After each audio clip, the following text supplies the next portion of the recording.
Bismillahirrahmanirrahim. Assalamualaikum warahmatullahi wabarakatuh. Alhamdulillahirabbil alamin wassalatu wassalamu ala asyrafil anbiya'i wal mursalin nabiyina Muhammadin wa ala alihi wa sahbihi wa man tabi'ahum bi ihsanin ila yaumiddin. Amma ba'd. Hadirin ayyuhal ikhwah wal akhawat rahimani warhamukumullah. Alhamdulillah, tentunya kita masih diberikan taufik oleh Allah pada saat ini. Pada hari ini kita berkumpul kembali untuk melanjutkan kajian rutin kita, dan semoga Allah Subhanahu wa taala menjadikan apa yang kita ikuti ini ke dalam amal soleh yang diterima di sisinya Rabbul Alamin. Dan tentunya kita juga tidak henti-hentinya untuk menyemangatkan diri kita dan juga keluarga tentunya terkait dengan posisi kita saat ini di Ramadan 1446 Hijriah yang sudah memasuki hari ke-16 ya. Jadi oleh itu kita tentunya semakin memerlukan pompa semangat yang kuat ya, agar kita sampai pada finish Ramadan nanti biidznillah taala, harapannya menjadi orang-orang yang beruntung, orang-orang yang mendapatkan janji-janji Allah Subhanahu wa taala. Sehingga oleh itu semangat-semangat seperti ini ya mesti kita sekali lagi masing-masing untuk kita tumbuhkan pada diri kita dan juga pada keluarga kita, supaya jangan sampai seperti sebagian orang-orang yang apabila sudah masuk pertengahan bulan Ramadan, apalagi dah akhir, itu semangatnya sudah berkurang, kalau tidak disebut sudah hilang. Dan itu yang tentu kita sangat-sangat takutkan ya, terjadi pada diri kita dan keluarga kita, minimal seperti itu. Dan juga ya semoga kaum muslimin juga diselamatkan oleh Allah Subhanahu wa taala dari hal-hal yang merugikan mereka, dari menyia-nyiakan waktu yang sangat-sangat luar biasa ini. Jadi sudah pertengahan, sisa berapa hari lagi, setengahnya lagi atau bahkan kurang, ini adalah hari-hari penentu. Jadi bagi mereka-mereka yang sudah bagus startingnya, sudah bagus awalnya, maka ya tentu istiqomah di situ kalau boleh dimaksimalkan. Kalau udah istiqomah pun sudah bagus. Nah, bagi mereka yang masih tertatih-tatih dari awal, maka tentu saatnya membenahi diri, memperbaiki diri, jangan sampai tertatih lagi, karena penentu itu adalah bil khawatim. Jadi amal itu ditentukan oleh akhirnya. Jadi kalau akhirnya baik, maka insyaallah baik. Tapi kalau akhirnya tidak baik, walaupun awalnya baik, maka tentu hukumnya pun tidak baik. Jadi itu. Lalu kemudian sekarang kita masuk ke buku ya. Kita melihat di situ, kita masuk ke permasalahan berikutnya dari kitab Masail Al-Jahiliyah, yaitu Al-Mas'alatu Tsaminata Asyrata. Situ al-mas'alatu, permasalahan yang ke-18. Permasalahan yang ke-18. Ya kalau udah 18 ya berarti lumayan permasalahan-permasalahan jahiliyah yang sudah kita baca daripada tulisan beliau di sini. Ya tentu harapannya untuk dimurojaahkan, dibaca sedikit-sedikit gitu, untuk mengingat kembali bahwa di situ ada permasalahan-permasalahan jahiliyah yang kemungkinan saja ada pada diri kita atau ada pada lingkungan kita, sehingga harapan daripada mempelajari kitab ini masuk, yaitu kita mengetahui permasalahan-permasalahan jahiliyah ini, lalu kemudian sifat-sifat yang ada, ya tentu untuk kita terjauh daripadanya. Karena sering disebutkan dan di mukaddimah kitab disebutkan ya, untuk memahami lebih daripada kebenaran, maka tentu tidak cukup mempelajari kebenaran itu saja, namun mempelajari lawan daripada kebenaran itu. Maka dengan mengetahui lawan daripada kebenaran tersebut, maka kebenaran akan menjadi terang benderang. Nah, begitu juga kita mengetahui masalah atau perkara jahiliyah ini, ya tentu untuk menerangkan lebih terang lagi perkara akidah, perkara tauhid dan juga sunnah Nabi SAW. Karena apa yang disebutkan beliau di sini adalah hal-hal yang diselisihi oleh orang-orang jahiliyah. Dari 1 sampai sekarang ke 18 dan seterusnya, biidznillah taala kita akan baca masalah atau permasalahan-permasalahan yang lain pada waktunya nanti insyaallah taala. Tapi di situ masalah yang ke-18 disebut di situ tanaquduhum fil intisab yantasibuna ila Ibrahim ma'a idharihim tarkit tiba'ihi. Mereka tidak konsisten dalam menisbahkan diri. Mereka menisbahkan dirinya sebagai pengikut agama Ibrahim alaihi salatu wassalam, namun kenyataannya mereka terang-terangan meninggalkan mengikuti Nabi Ibrahim alaihi salatu wassalam. Ini tentu permasalahan yang ke-18 ini sangat banyak kita jumpai di tengah-tengah kaum muslimin, dan sebelumnya tentu orang-orang jahiliyah, dan di sini disebutkan orang-orang Yahudi, juga orang-orang Nasrani, demikian juga orang-orang jahiliyah yang pada intinya mereka mengakui dirinya berintisab. Nah, jadi intisab ini kan maknanya adalah menyandarkan diri pada sesuatu. Itu namanya intisab. Jadi seorang itu berintisab, maknanya dia menyandarkan diri kepada sesuatu tersebut. Nah, dalam sandaran nama, kemudian juga yang terkait dengan apa yang disandarkannya, yaitu konsekuensinya adalah mengikuti dari apa yang dia sandarkan dirinya kepadanya. Ya, kalau menyandarkan diri itu hukum daripada atau asal daripada menyandarkan diri ini, ya seorang itu hendaknya mengikuti apa yang disandarkan dirinya kepadanya. Ya rahmukallah. Jadi mengikuti seluruh ajaran-ajarannya itu seharusnya. Ya buktinya, faktanya tidak demikian pada orang-orang jahiliyah. Karena kalau kita melihat ya, pada masa-masa jahiliyah itu kan kita melihat ada yang beragama Yahudi, ada yang beragama Nasrani, ada juga yang beragama Ibrahim. Ya sebelum Nabi SAW diutus tentunya. Ya tentu ada juga agama ya Majusi dan juga orang-orang yang menyembah berhala. Namun secara keyakinan Yahudi, Nasrani dan juga orang yang memeluk agama Nabi Ibrahim itu ada. Nah, orang-orang jahiliyah khususnya orang-orang Quraisy itu mereka berintisab, menyandarkan diri kepada agama Nabi Ibrahim, agama Nabi Ibrahim, karena maklum keturunan atau nasab daripada Quraisy itu kan bersambung kepada Nabi Ibrahim, dan itu mereka akui, sehingga ajaran-ajaran Nabi Ibrahim itu pun mereka klaim sebagai mereka intisab, menyandarkan diri mereka kepada agama Nabi Ibrahim tersebut. Namun faktanya sangat sedikit dan bahkan jarang sekali kita melihat orang-orang Quraisy yang masih istiqomah kepada ajaran Nabi Ibrahim. Sangat-sangat sedikit sekali. Jadi kebanyakan mereka menyelisihi apa yang mereka intisab kepadanya. Ya, di antara yang masyhur, yang masyhur ya, yang masih istiqomah dalam meniti agama Ibrahim alaihissalatu wassalam adalah paman daripada Umar ibn Khattab radhiyallahu taala anhu. Itu masyhur di sejarahnya. Jadi paman beliau yaitu siapa namanya itu, Zaid bin Naufal.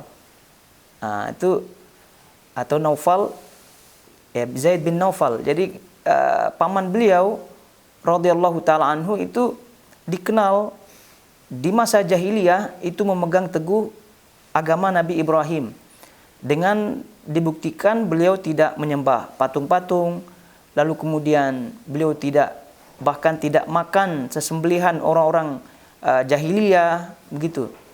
Namun beliau menyatakan bahwasanya beliau bingung bagaimana cara menyembah Allah Subhanahu wa taala. Jadi itu saja. Jadi beliau tidak tahu bagaimana cara menyembahnya. tapi hakikat tauhid itu sudah ada pada dirinya. Yang itu turun-menurun yang beliau dapatkan daripada agama Nabi Ibrahim. Oleh karena itu, walaupun beliau tidak berjumpa dengan Nabi Muhammad SAW, itu beliau tergolong Muslim. Beliau tergolong Muslim dan bahkan beliau paman daripada Umar bin Khattab radhiyallahu taala anhu ini memiliki keutamaan yang sangat-sangat tinggi.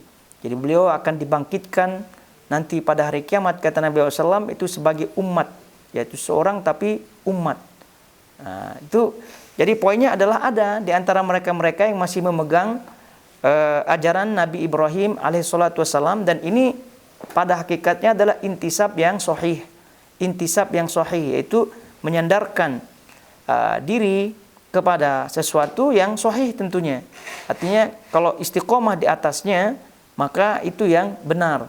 Tidak seperti halnya orang-orang Quraisy kebanyakannya.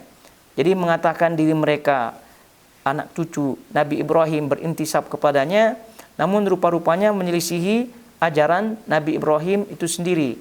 Karena sudah jelas Nabi Ibrahim ini kan disebut sebagai bapak para nabi. Diklaim oleh agama-agama yang ada. Yahudi mengklaimnya, Nasrani mengklaimnya, tadi orang Quraisy pun mengklaimnya.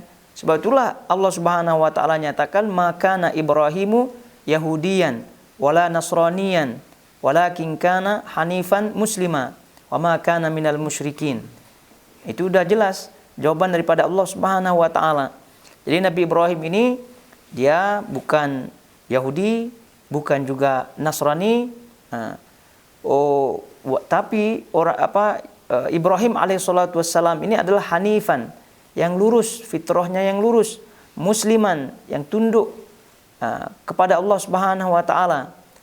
Lalu kemudian hanifan muslima wa ma kana minal musyrikin, dan Ibrahim ini bukan termasuk orang-orang yang musyrik. Jadi hanif, lalu kemudian muslim, lalu kemudian tidak syirik.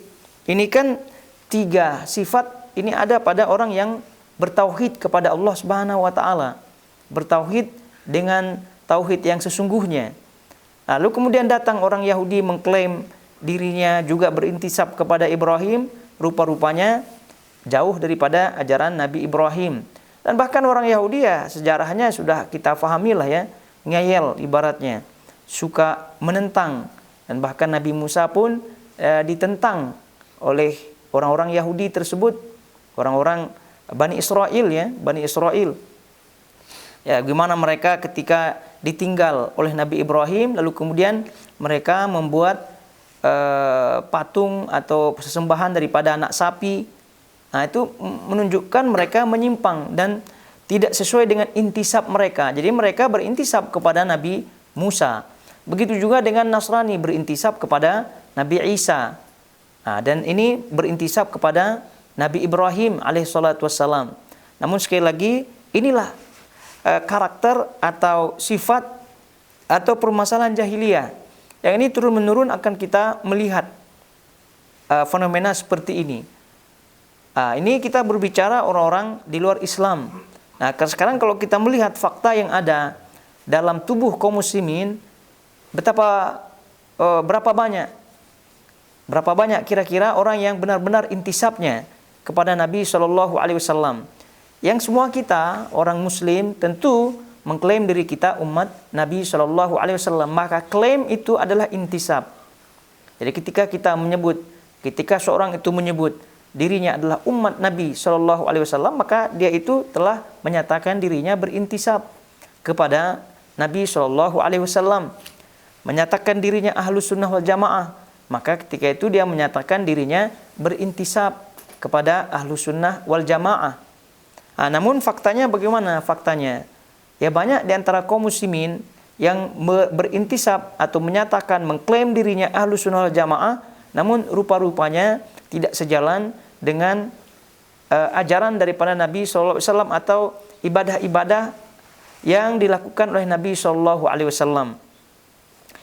Lalu kemudian kalau ada ritual-ritual atau ibadah-ibadah yang mereka sudah lakukan, lalu kemudian diingatkan ini tidak pernah dilakukan oleh Nabi SAW, 1000 macam alasan dikeluarkan untuk membenarkan daripada amalan-amalan tersebut. Walhasil intinya kalau ditanya ini ada apa tidak di zaman Nabi, ya mereka pasti akan menyatakan tidak ada. Namun karena alasannya yang tadi kita sebutkan 1000 dan banyak-banyak alasan tersebut, sehingga mereka tetap melakukannya. Namun ya ujung-ujungnya tidak pernah dilakukan oleh Nabi SAW. Berarti intisabnya itu tidak benar. Menyatakan dirinya umat Nabi SAW, menyatakan dirinya ahlus sunnah wal jamaah dan seterusnya, itu sama sekali bertepuk sebelah tangan. Kenapa? Karena faktanya kita tidak mau melihat alasan-alasan. Namun faktanya yang kita melihat, apakah Nabi SAW melakukannya apa tidak. Nah itu saja. Dan kalau kita melihat apa yang dilakukan oleh Nabi SAW sebagai bentuk ibadah, taat kepada Allah Subhanahu wa taala, ini cukup banyak. Nah, jadi dengan amalan yang cukup banyak yang sudah confirm menjadi sunnah Nabi SAW, itu saja banyak di antara kita yang susah istiqomah di dalamnya. Susah mau istiqomah di dalamnya. Puasa misalnya Senin Kamis, kemudian sholat rawatib, ba'diyah, qabliyah, kemudian apalagi sholat malam, sholat duha, dan lain-lain daripada sunnah-sunnah Nabi SAW yang kita sudah boleh disebut confirm ya, sudah dipastikan itu adalah pernah dilakukan oleh Nabi SAW, dibuktikan termaktub di Sahih Bukhari, termaktub di Sahih Muslim, itu cukup banyak sekali. Dan itu tadi kita sebutkan sedikit di antara kita yang mampu untuk istiqomah di atasnya. Lalu kemudian datang dengan tambahan-tambahan ritual-ritual, ibadah-ibadah yang pembenarannya adalah melalui alasan-alasan, ya akhirnya terjadilah apa yang terjadi sebagaimana yang pernah kita sebutkan di permasalahan-permasalahan sebelumnya. Jadi apabila seorang itu berpaling dari yang benar, yang al-haq, lalu kemudian masuk ke dalam sesuatu yang tidak benar, maka tentu akan menimbulkan penyimpangan dan penyimpangan. Jadi penyimpangannya, dia telah melakukan penyimpangan tersebut, lalu kemudian akan terjauh daripada yang benar tadi, makin jauh. Nah, jadi satu penyimpangan akan melahirkan penyimpangan yang lain. Dia satu penyimpangan tidak mungkin cukup, ya. Yang namanya syaitan, yang namanya iblis, itu kan berusaha semaksimal mungkin agar kita terus terjerumus agar supaya kita tidak bisa selamat. Jadi tidak ada istilahnya penyimpangan atau dengan istilahnya bid'ah dan seterusnya, tidak ada yang tidak beranak. Itu mesti bid'ah itu beranak. Ya, kalau yang sering kita dengar bakso itu ya beranak. Ya itu kalau bakso beranak itu makin banyak anaknya, makin besar ya makin kenyang kita kan. Tapi kalau ini tidak demikian halnya dengan bid'ah. Jadi dengan bid'ah ini tidak mungkin satu bid'ah itu cukup, tidak mungkin. Jadi dia misal membuat satu bid'ah, pasti ada anak pinaknya bid'ah ini. Anak pinaknya mesti ada. Kalau udah anak pinaknya bermunculan, lahir dan seterusnya, maka sunnah yang asli sudah confirm ditinggalkan. Lalu kemudian bahkan akan dimusuhi. Jadi orang-orang yang melakukan sunnah yang sesungguhnya itu pasti akan dimusuhi. Dan itu adalah tabiatnya. Apabila kita merenungkan keadaan-keadaan yang ada, ini sudah pasti seperti ini kejadiannya. Ya contoh ringan saja terkait dengan zikir berjamaah. Jadi berjamaah, doa berjamaah, zikir berjamaah, ini kalau kita melihat ringan memang, ringan.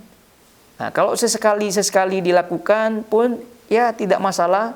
Sebab itulah para ulama terdahulu membolehkan, misal umat Syafi'iyah yang terdahulu ya, membolehkan zikir jamaah selepas sholat. Itu kan tujuannya untuk mengajarkan makmum supaya tahu apa bacaan-bacaan selepas sholat, tahu mereka apa wirid-wiridnya begitu. Nah kalau sudah tahu, ya sudah berjalan sendiri-sendiri. Cuma masalahnya dijadikan sebagai bentuk ritual, bentuk ibadah. Jadilah mereka-mereka yang zikir jamaah sekarang ini. Nah lalu kemudian beranak pinak. kepada yang lain-lain daripada bid'ah-bid'ah yang lainnya.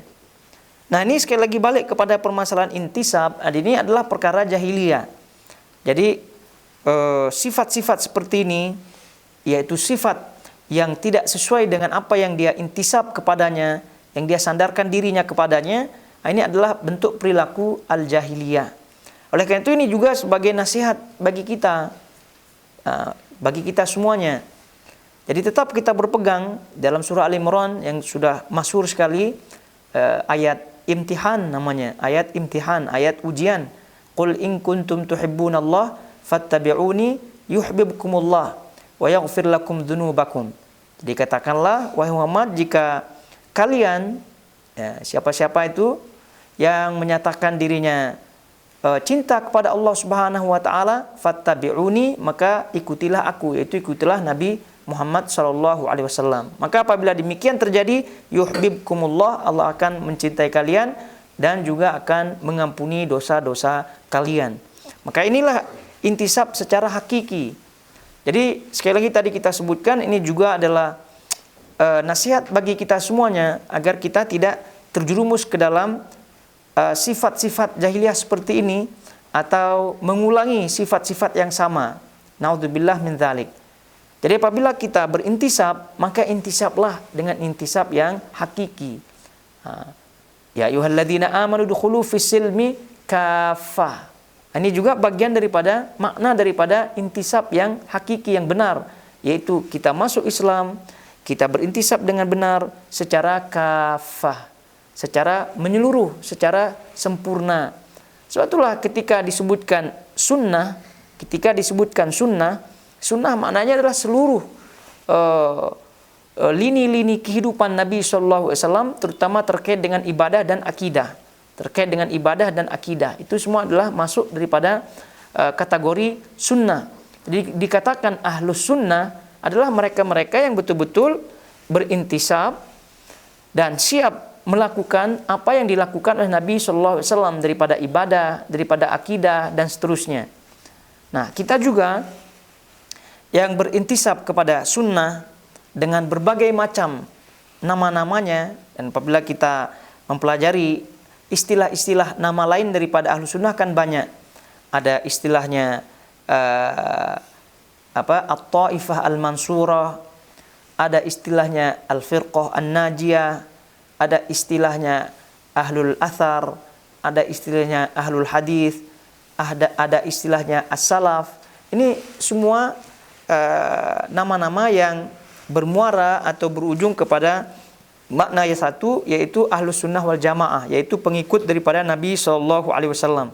Jadi mau mengatakan dirinya salafi pun tidak masalah, mengatakan dirinya ahlus sunnah wal jamaah pun tidak masalah, menyatakan dirinya ahlul athar, mengikuti jejak-jejak orang-orang terdahulu, orang-orang salafus soleh terdahulu pun tak masalah. Namun yang menjadi permasalahan adalah sejauh mana intisab itu berjalan tegak lurus dengan apa yang kita intisabkan kepadanya. Jadi oleh karena itu ini agar menjadi tadi nasihat untuk diri kita agar kita menjadi orang-orang yang jujur, Jangan mengatakan dirinya ahlus sunnah wal jamaah, mengatakan dirinya salafi, mengatakan dirinya ahlus sunnah wal jamaah, ahlul hadis, ahlul athar, dan seterusnya daripada nama-nama tersebut, namun rupa-rupanya menipu. Kan tidak demikian. Jadi oleh karena itu ini semua lini kehidupan. Jadi kalau berintisab kepada ahlus sunnah, ahlul hadis, as-salaf, dan seterusnya daripada nama-nama tersebut, itu mencakup keseluruhan kehidupan. Maka itu yang disebut dengan manhaj. Ketika kita mengatakan atau mengambil diri atau bermanhaj dengan manhaj salafi, dengan manhaj ahlus sunnah jamaah, dengan manhaj ahlul hadis dan seterusnya, maka ketika itu kita telah mengintisabkan diri kita kepada Nabi SAW. Karena tadi nama-nama yang tadi kita sebutkan itu ujung-ujungnya adalah kepada Nabi SAW.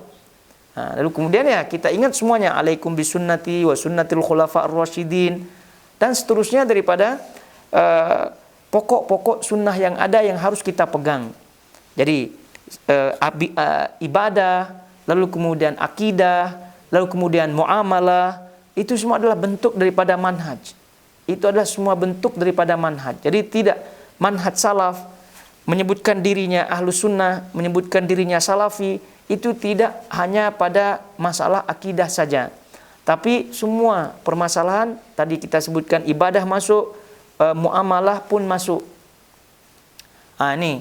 Jadi apabila semua lini kehidupan ini dia berusaha semaksimal mungkin untuk mengamalkannya dan menjadikan apa yang dia intisab itu sebagai rujukan, dalam hal ini Nabi SAW, lalu kemudian sahabat-sahabat Nabi SAW, maka itulah hakikat daripada intisab yang sesungguhnya. Tapi kalau misalnya akidahnya saja yang mantap, jadi kalau ditanya akidah atau tauhid rububiyah, tauhid uluhiyah, tauhid asma wa sifat, masya Allah, kalau ada imtihan selalu pas. Jadi maknanya dia kuasai betul. Dan ini ya dituntut sebenarnya, dituntut. Tapi bukan berarti kita tidak menyatakan itu dituntut, dan bahkan mesti dikaji gitu. Tapi tidak sekedar sampai di situ saja. Ya, ibadahnya bagaimana, sesuai apa tidak dengan Nabi SAW.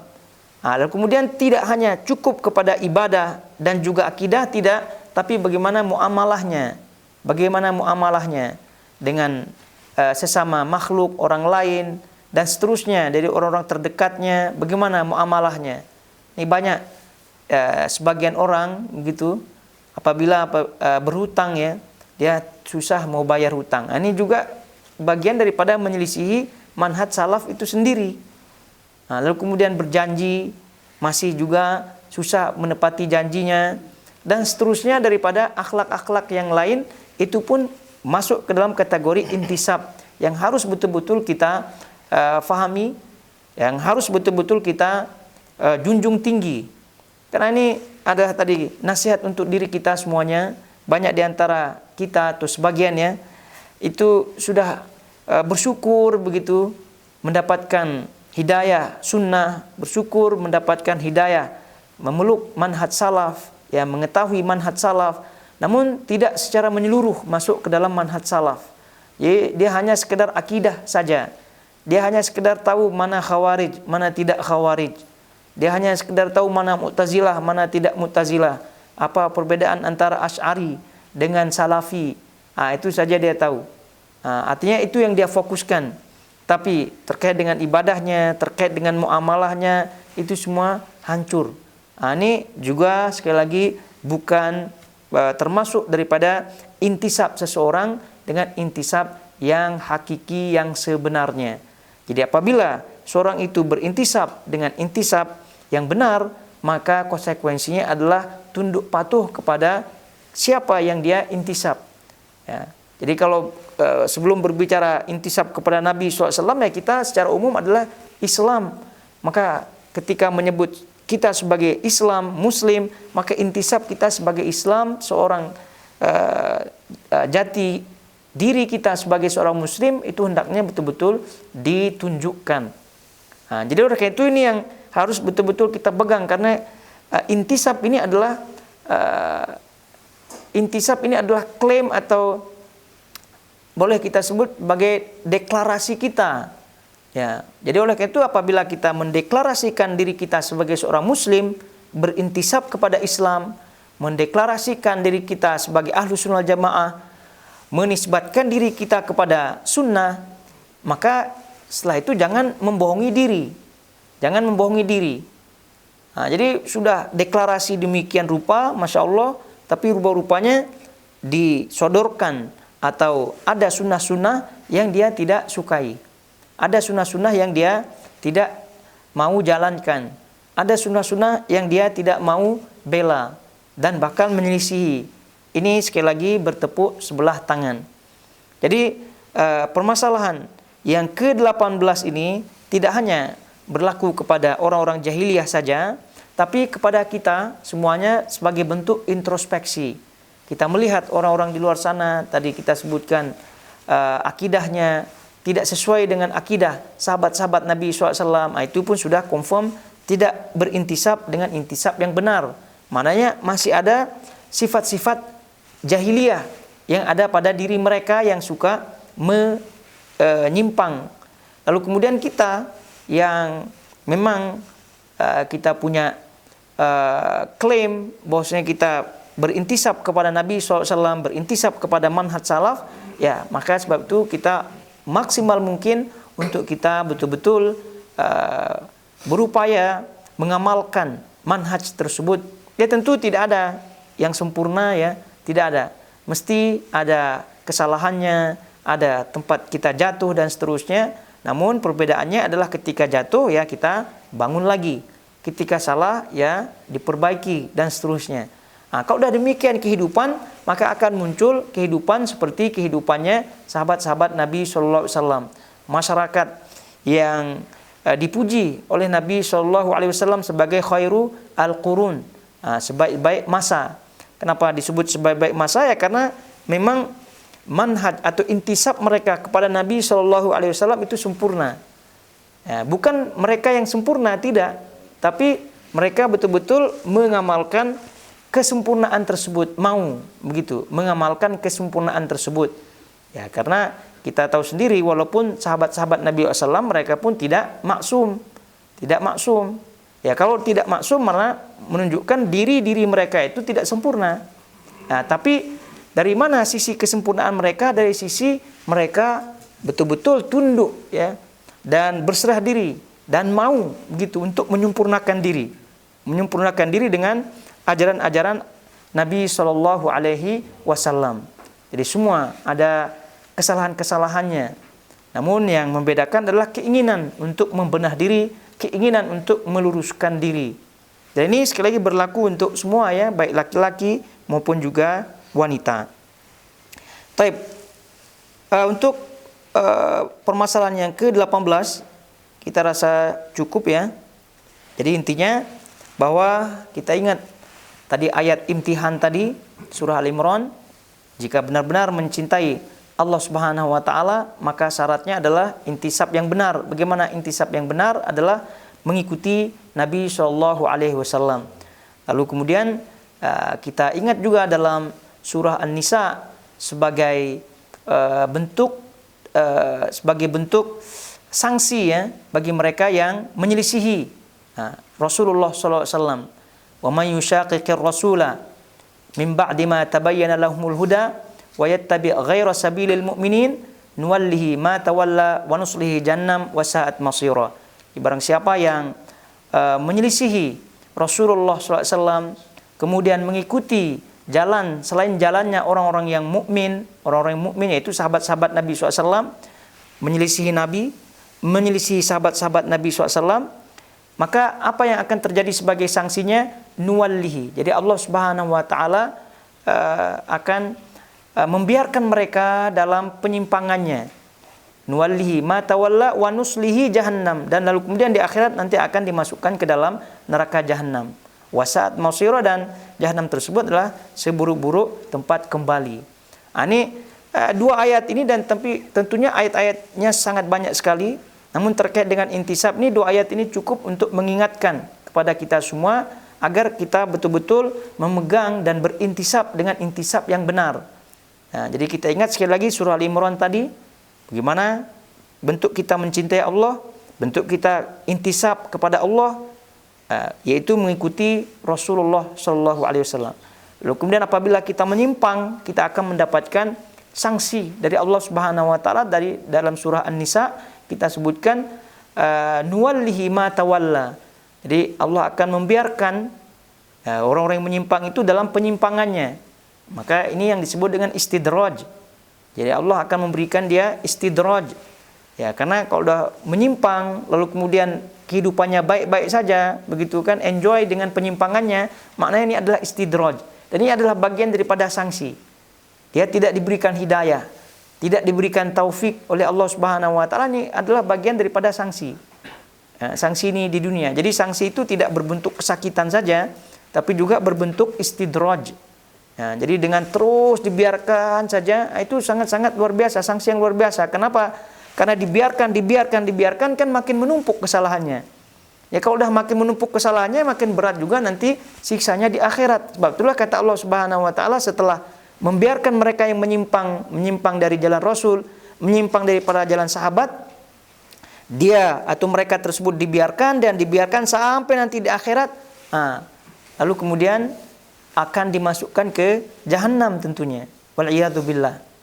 Jadi ini jangan sampai berlaku kepada kita. Naudzubillah min dzalik. Dan semoga Allah Subhanahu wa taala memberikan kita istiqomah di atasnya sampai akhir hayat kita, dan menjadikan intisab kita dengan intisab yang hakiki, yang benar-benar diterima di sisinya Rabbul Alamin.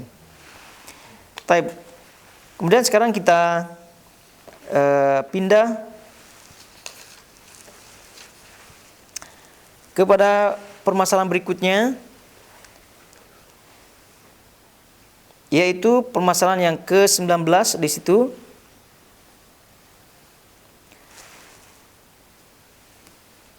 Qadhuhum fi ba'd as-salihin bi fi'li ba'd al-muntasibin ilaihim ka qadhil yahudi fi Isa wa qadhil yahudi wan nasara fi Muhammad sallallahu alaihi wasallam. Mereka disebutkan ya, mereka mencela sebagian orang-orang soleh, padahal mereka menisbatkan diri kepada sebagian orang-orang soleh tersebut, seperti celaan Yahudi kepada Nabi Isa, serta celaan orang Yahudi dan Nasrani kepada Nabi kita Muhammad sallallahu alaihi wasallam. Ini juga permasalahan ya, masih terkait dengan intisab. Jadi ini juga salah satu di antara intisab yang keliru. Jadi yang mencoreng atau merusak intisab, salah satunya adalah ini, yaitu mencela sebagian orang-orang soleh. Qadhuhum fi ba'di as-salihin bi fi'li ba'di al-muntasibina ilaihim. Padahal mereka menisbatkan diri kepada sebagian orang-orang soleh tersebut, seperti celaan Yahudi kepada Nabi Isa, serta celaan orang Yahudi dan Nasrani kepada Nabi kita Muhammad sallallahu alaihi wasallam.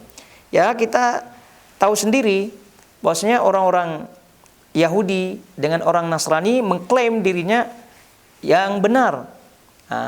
Kita baca dalam surah Al-Baqarah itu, Allah Subhanahu wa taala menceritakan, wa qalatil yahudu laisatin nasara ala syai'. Orang-orang Yahudi mengatakan bahwasanya Nasrani itu tidak ada dasarnya. Lalu kemudian Nasrani juga mengatakan wa qalatin nasara laisatil yahudu ala syai'. Begitu juga kata Nasrani, orang Yahudi pun tidak ada dasarnya. Ini juga saling cela mencela. Lalu kemudian juga Yahudi mencela Nabi Isa dan seterusnya.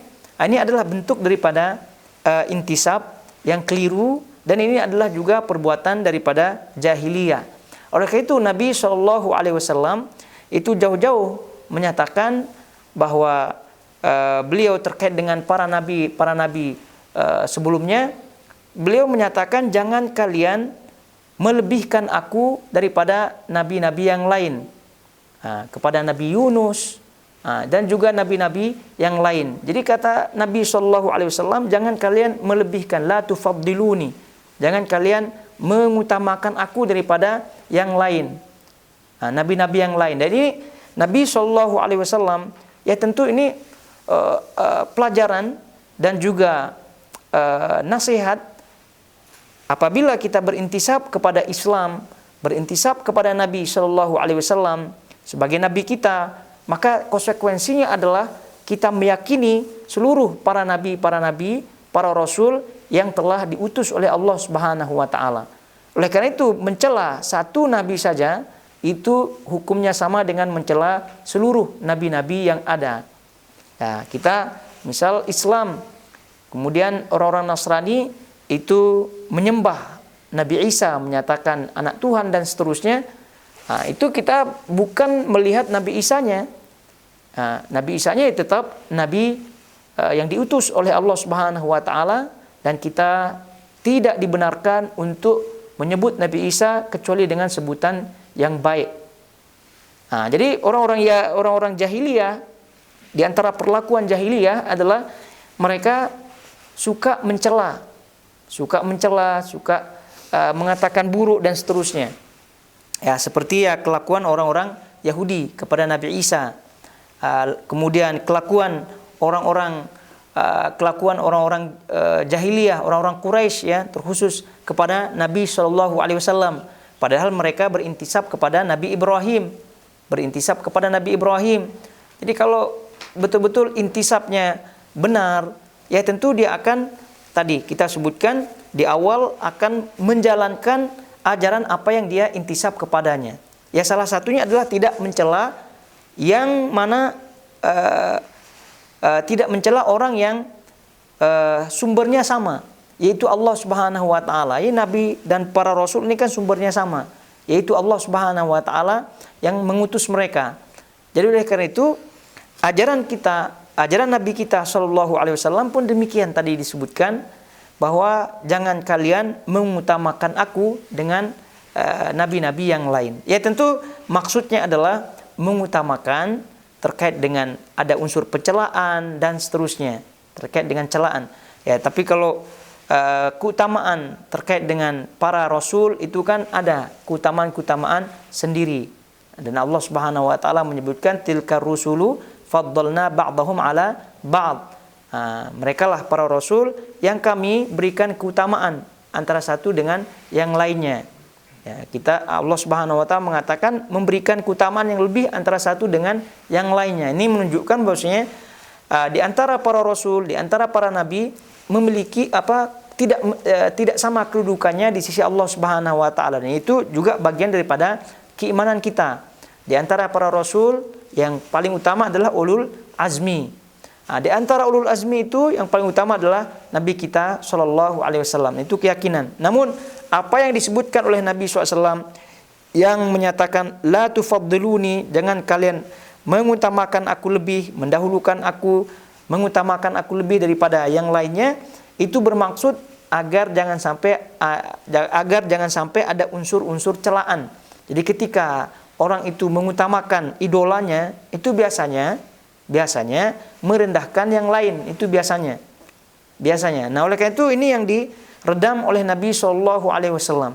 Ya tetap tentunya kita mengutamakan Nabi SAW dan mengatakan Nabi kita SAW adalah Nabi yang paling utama di antara para Nabi yang ada. Namun mengingat Nabi SAW mengatakan la tufaddiluni, jangan kalian melebihkan aku, mengutamakan aku. Ini ketika kita memuji Nabi SAW, maka bersamaan dengan itu kita juga memuji para anbiya, para rasul, dan menjauhkan diri sejauh-jauhnya dari mengucapkan ucapan yang buruk terhadap para nabi-nabi tersebut. Begitu juga dengan terkait dengan sahabat-sahabat Nabi SAW, itu juga berlaku. Kita juga diajarkan di dalam akidah Ahlus Sunnah wal Jamaah, aqidatus salaf, agar kita menjaga lisan-lisan kita dari berbicara buruk terkait dengan sahabat-sahabat Nabi Shallallahu Alaihi Wasallam. Jadi ini apabila kita melihat ya kelompok-kelompok yang sesat, dan ini adalah sebagai contoh real dalam kehidupan kita, yaitu umat Nabi Shallallahu Alaihi Wasallam, yaitu mereka mencela sahabat-sahabat Nabi SAW. Ini kita fahami perbuatan Syiah, ya, perbuatan Syiah. Jadi sebagian kecil dari sahabat-sahabat Nabi saja yang mereka terima. Adapun yang lain mereka kafirkan, mereka laknat dan seterusnya. Ini maklum ya dari perbuatan orang-orang Syiah. Bagaimana mereka melaknat Abu Bakar, melaknat Umar, Utsman dan seterusnya. Ini adalah contoh bagaimana mereka orang-orang tersebut masih melakukan perbuatan jahiliyah, mencela sebagian orang-orang soleh, padahal mereka menisbatkan diri kepada sebagian orang-orang soleh tersebut.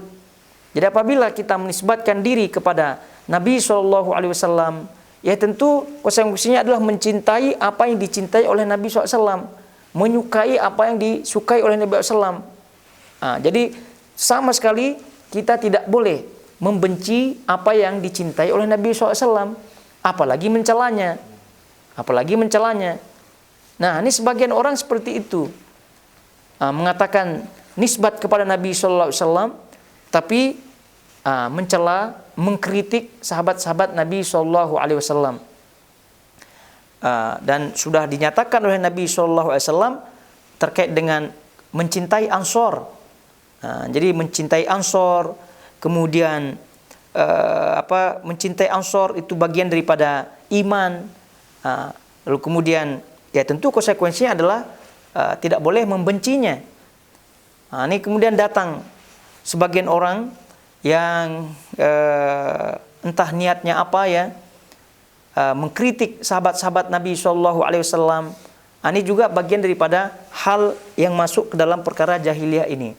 Jadi apabila kita mencintai Nabi SAW, menisbatkan diri kepadanya, itu hendaknya kita betul-betul fahami bahwasanya kita tunduk kepada nisbat tersebut dengan siap menjalankan konsekuensinya. Ya, salah satunya adalah mencintai apa yang dicintai oleh Nabi SAW. Sahabat-sahabatnya itu semua sudah confirm dicintai oleh Nabi SAW. Baik sahabat yang lama berjumpa dengan Nabi, yang tidak lama.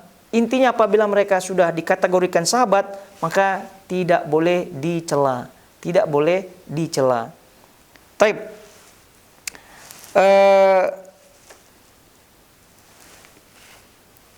Untuk yang ke-19, jadi poin daripada yang ke-19 ini adalah lanjutan tadi kita sebutkan daripada yang ke-18 terkait dengan intisab. Ini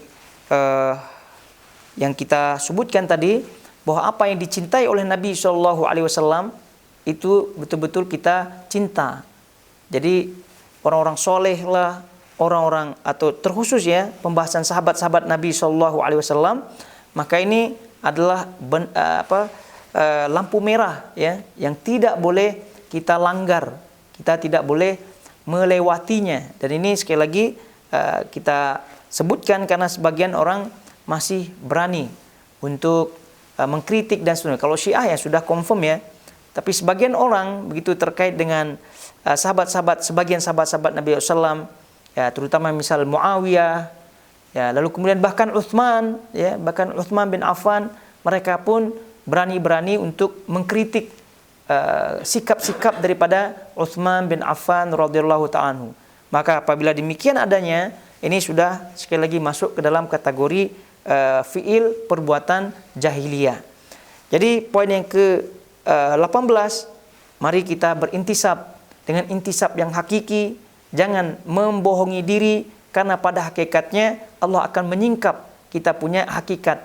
Kalau betul hakikat intisab kita, maka kita akan selamat.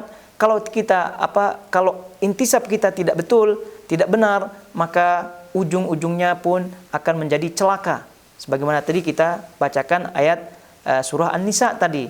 Lalu kemudian selanjutnya diingatkan bahwa yang ke-19, hendaknya apa yang dicintai oleh apa yang kita intisab kepadanya, kita cinta. Kita juga jangan sampai memberanikan diri untuk mencela, kemudian membenci dan seterusnya daripada hal-hal yang berlawanan dengan cinta daripada apa yang kita intisab kepadanya, yaitu kepada Nabi Shallallahu Alaihi Wasallam. Taib, melihat waktu maka kita cukupkan sampai di sini bahasannya, dan insya Allah kita lanjut pada permasalahan berikutnya, yaitu yang ke-20 pada kesempatan berikutnya biidznillah ta'ala.